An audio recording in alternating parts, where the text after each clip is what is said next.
Meir Masri, l'Égypte, on le sait, est dépendante du Nil pour sa survie. On rappelle que la plupart des Égyptiens vivent sur les 8% du territoire national qui correspondent, grosso modo, au tracé des terres arabes le long du fleuve. Or, le futur grand barrage Renaissance, qui est construit par le rival éthiopien en amont du Nil, va réduire encore un peu plus les ressources en eau, déjà très limitées de l'Égypte.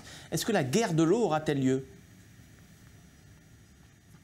La guerre de l'eau peut avoir lieu, bien sûr, c'est un problème sérieux qui doit être pris au sérieux. De mon point de vue, ce n'est pas seulement une question politique, c'est avant tout une question juridique parce qu'il y a des accords internationaux. Il y a un traité égypto-éthiopien justement qui traite de la question de la répartition de l'eau du Nil qui date de 1959. Ce traité a été clairement violé, il faut le dire, par l'Éthiopie puisqu'il accorde à l'Égypte un droit de veto sur tout projet d'infrastructures en Éthiopie qui pourrait impacter le quota égyptien.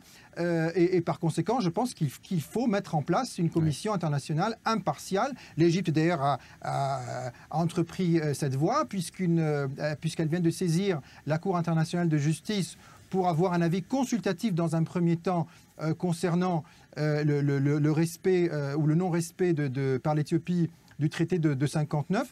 Et je pense que c'est une question qui doit être prise au sérieux. L'Éthiopie a un petit peu profité des désordres provoqués par la chute du régime de Moubarak et s'est lancé dans ce projet pharaonique, si j'ose dire. Mais je pense que les choses commencent à changer. Le changement de pouvoir au Soudan récemment également aura un effet positif puisqu'il y a un rapprochement aujourd'hui important entre le nouveau régime soudanais et l'Égypte, ce qui contribue à un rééquilibrage des rapports de force dans la Corne africaine.